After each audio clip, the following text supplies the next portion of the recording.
So the first thing I notice is these bags under my eyes. Even though I slept in today. I woke up, I prayed a little, I did a few things, and then I slept again and took a nap. And even when I was meditating, falling asleep, and like, I can't explain why. I mean, I accomplished a number of activities and things, but I mean, it's 11 o'clock. A lot of people are going to bed now, but I slept so much today, it's hard to believe that I should go to bed. But as I talk about it, I'm tired. So I'm going to share two major topics today. The first one is kind of made up of a few small things. So I want to talk about releasing a man from the past that set a pattern. The pattern is that at least till someone better comes along, or because there's no one else, I should be with this person. Basically, like, the man is just using me because, so basically, he should be with me because there's no one better, and because there may not even be, not just no one better, but no one else. And so he's not really considering the effects or my future. And so this is like the projection from actually my first relationship with him. This man is from my first relationship. His name is Binyamin. So releasing him is like what set the table for me, that I'm not really loved, or that appearances matter most, are most important, or that someone's not really willing to listen or feel. Now, when I say listen or feel, I mean like listen. Most of the time when we're like starved for connection, we're like, could you just hear me? Could you just hear me? And I heard this in a talk yesterday, that when we think we want understanding, which I thought, yeah, like to be understood, he said, no, we want to be cared for. You want to know that ultimately, once a person understands you, they care about you. So I also, not just do they care, they want you to feel good. So this person didn't want to give me relief from pain or pleasure, make my life better. He actually did not care about me and expects me to make all the effort, make all the sacrifices. And he wants me to be like happy with almost nothing from him. Like, he basically wanted to be that I'm a whole person, and would say, well, there's nothing wrong with that. You should be a whole person. But the thing was that my needs weren't, like, a whole person also has needs from the other person. So if the whole person is giving of themselves to the other person, and then giving of myself, shouldn't you be giving of yourself to me? But if you don't have a self to give me, or you don't want to give of yourself, or you're waiting till someone better comes along, you're not treating me as a whole person. You're treating me as a piece that fits into the missing hole you have inside of you, and expecting me to like contort myself and be comfortable with that, and not to grow and to change, and or to say no. And then there was an interplay workshop. Interplay is this group from the internet now, ever since coronavirus pandemic. But I mean, they used to meet in person. I only heard about it in the last year. I was attending a group for like a year, and then I stopped going. It was actually on Tuesday mornings. So the group I was attending was called Sheila Collins, and it was with Gautreaux, and they would do every week on Tuesday morning for people who had to care for others, like caretakers. And I always felt like exactly what I just mentioned with that man, that I was sort of in the caregiver role. And my efforts, my future, I'm being so itchy. I hope I didn't get a bug bite. So it's hard to like get to the spot. Let me use this pen. I scratch my, oh, now I got it. I scratch my back, you scratch, I scratch your back, you scratch my back, or we just scratch our own backs. So like someone treating you like you're a pen to scratch their back is different than, a whole person uses a pen. So like, you don't need the other person, but if you think you need the other person, but then they're not letting need you. So we see, so anyway, the pain, the suffering is not necessarily where the difficulty is. I think I've shared this I've journaled about this. I'm not sure if we got up to these pieces, but when we listen to the wisdom of our bodies and we let go of, what's necessary for, and make the change for change, to be able to have things, like, if we want change, sometimes we might think like we want something outside to change, but we actually are the one that needs to change. It could be that the facial expression of hard work, even when we're learning to write, so like, I want to give an example. I'm using the pen again. We're writing, a kid might go like all this effort into writing, right? So in other words, we can let go of that and do it gracefully, and Rabbi Orlovsky, he's a speaker, he says, first you learn how to do something slowly, you learn how to do it slowly till you get it. Then you could do it quickly. Then you could slow down and you master it. You make it your own, whether it's playing piano or dancing or singing or art. And art, you turn it, you turn it into art, into an art form. So when we unlearn the habits that we acquired from a previous trauma, like when it was so hard and we're like, make these faces thinking about how our body stores these things, like it's hard work. It's not so hard work. Sometimes for people it's like, oh, it's so hard to write, but like, it's not hard. So we relearn new habits, and the pain actually becomes transformed when we listen and we take steps to correct and rebalance.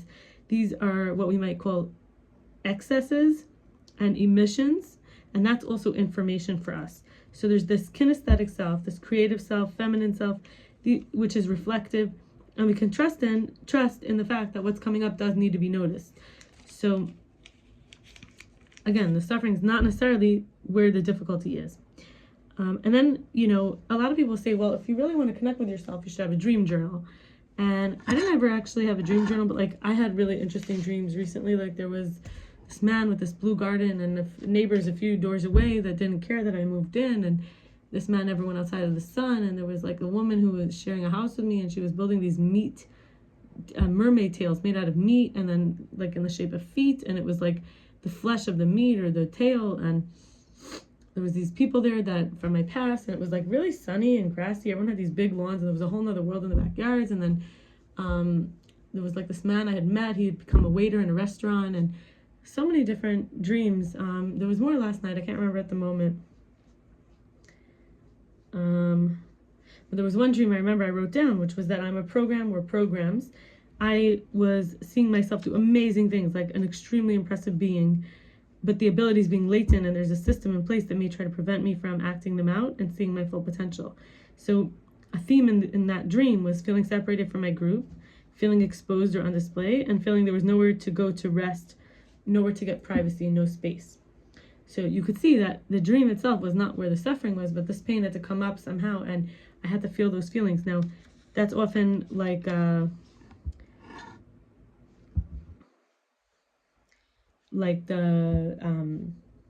place where we might get stuck, or we might think of that as the weakness, the fact that we're feeling. But true strength often feels like weakness. And I'm about to go into the next part of this, but first I want to say the idea of being a fish out of water, like Einstein says, if you judge a fish by its ability to climb a tree, we'll say that's such a weak climber, but like it's a fish. So everyone has their genius, and we're swimming in the water, flapping back and forth in the air, noticing when feeling not enough warm water or direct contact, too much separation, realizing all the space is available for me to use for myself for whatever I want. Say, like, on the one hand, it could feel like, oh, there's too much space around me, like almost like outer space, like too much space between, but then feeling like, no, when we have the warm water, the direct contact, the space itself is water. It's not, and it's got a temperature. It's like the space itself is full.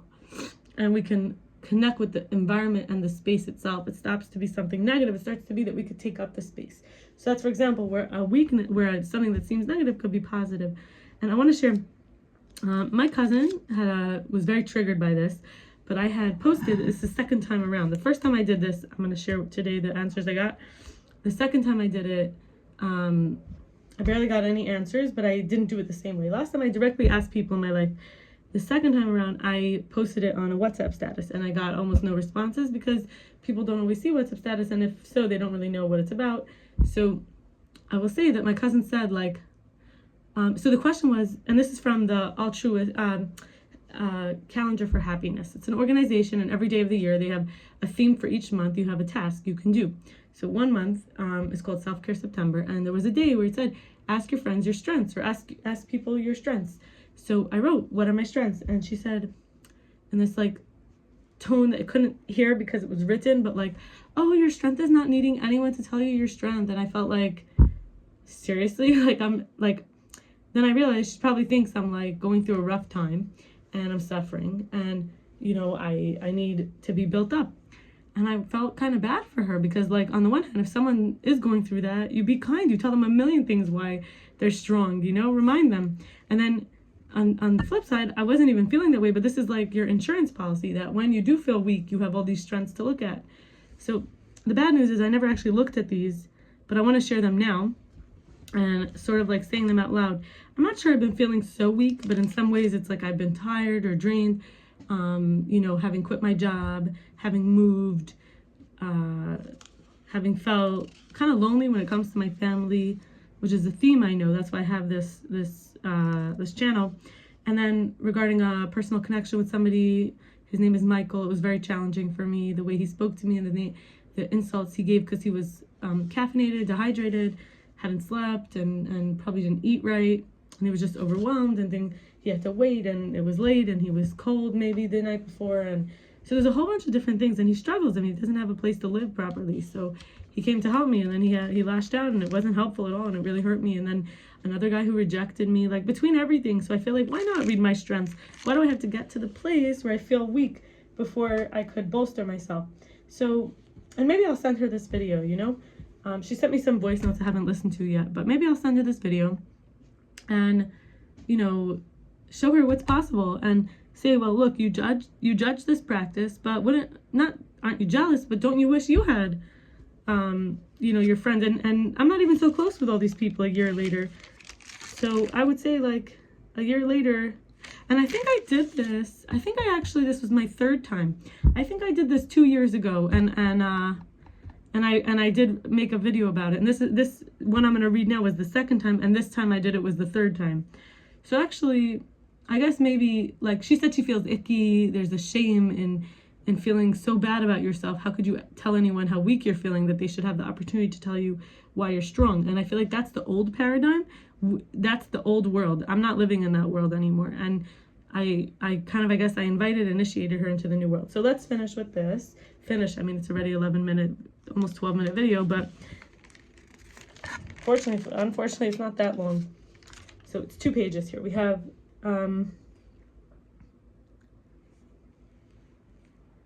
this was a man, his name was Pinchas Movsikov.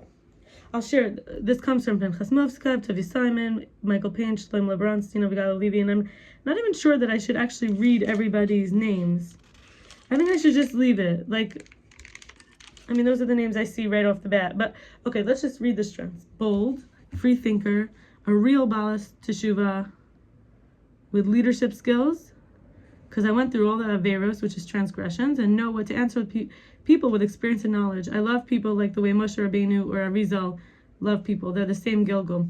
My last name, Hecht, like a fish, like a hunter for the fish, like the Zev, the wolf, the Yam, a wolf of the sea. His country was Belarus. It's full of pikefish, which hides in the swamp between the long grass, and it's very smart. It doesn't take a bait. Only if a fisherman sticks his hand in the water, bites him very hard, he can pull his hand with a pike fish bit into the hand. MS, which is truthful or real. That I'm kind, generous, for poor people, even giving a black homeless man a place to stay. I didn't call this man this. He called the man black homeless man, especially when this person got shot in Prospect Park. You know, I let him stay with me till he recuperated many months, like the time of a baby, like 9 months. That even though I hate my father, I continue to connect with him, even though I get hurt. This guy's hero, this guy who said this. I learned Hasidus in classes of Torah more than any woman he ever saw. I'm an expert in the Zohar. Nice to read. The 12 tribes and Rabbi Nachman's teachings, which not every Lubavitcher knows. The other circles, like the Litvaks, the Sephardi, the Breslov, and I am involved with all of them, and that I don't discriminate people who have other views. I give emotional support for the disabled woman I work with. I stopped working with her, but actually she still calls me all the time. And other people, I would say myself, other people are emotionally disabled. I do help. He said, I'm writing my book, which I've been having writer's block for on and off for a year. Every few days I see it comes up. I have it on the schedule, and I just have been having a block. May God reveal to me what I could do to make it happen if God wants me to write the book. He said, I'm an author of original ideas, like the Neshama of the Alter Rebbe, who started Chabad. What he's saying is not that I'm like the Alter Rebbe, but that I have this ability to come up with original thinking. He says I have a super energy scanning when a person made a wrong choice, like they have something bad energy or like a transgression. I can see it in the energy. I'm a very unique artist, making my love in the art out of anything I have or find, and I'm very clean and careful to eat super fresh and kosher. Okay. confidence, depth, insight, high level vocabulary, well-rounded and caring and loving, ready to give and do for others, a love of kindness, wise, willingness to learn, open to new paths of understanding, growth-oriented, fun-loving, excited about life, ready to take on a challenge. Let's see. Special, unique, very smart, very brave, very naturally versatile, always willing to try. Next, never steal or ask for food or money, not a schnurr business. Schnurr means like someone who's begging. I mean, that's not true. I've asked for help. I have asked people for money at times, or even for food. I work very hard for my money. I'm happy with what I have. I love kittens like they're a baby, and I'm very careful with animals. I'm a good singer and dancer. Even though this person said they've not seen me dance, he could feel that I am. And probably he hasn't heard me sing. He said I'd be a very caring mother, a good wife. I dropped drug and sex addiction. He said I don't scroll Instagram like most people, but actually recently I have been noticing I do a lot. That I'm back to keeping Shabbos and kosher for a few years straight, like when I was born again. Someone says that I'm an empath, a gentle person, wise, intelligent, well-spoken and understanding, open, kind, loving, emotionally present, sensitive, a searcher, righteous, truthful, and brave. And next, this is the last person. I'm tapped in, intuitive, possibly do more to nurture others than even myself. Precise communicator, empathetic, patient, sharp as a tack. Ethereal, easy on the eyes, a seeker of truth, colorful in my work, a true friend, courageous, not tied down to public opinion about me, and resourceful. So that's brilliant. That's good stuff. And so I will stop here and wish you a blessed evening. And I will try to send this to my cousin. Hopefully she doesn't take it the wrong way. Her name is Rivka. Bye.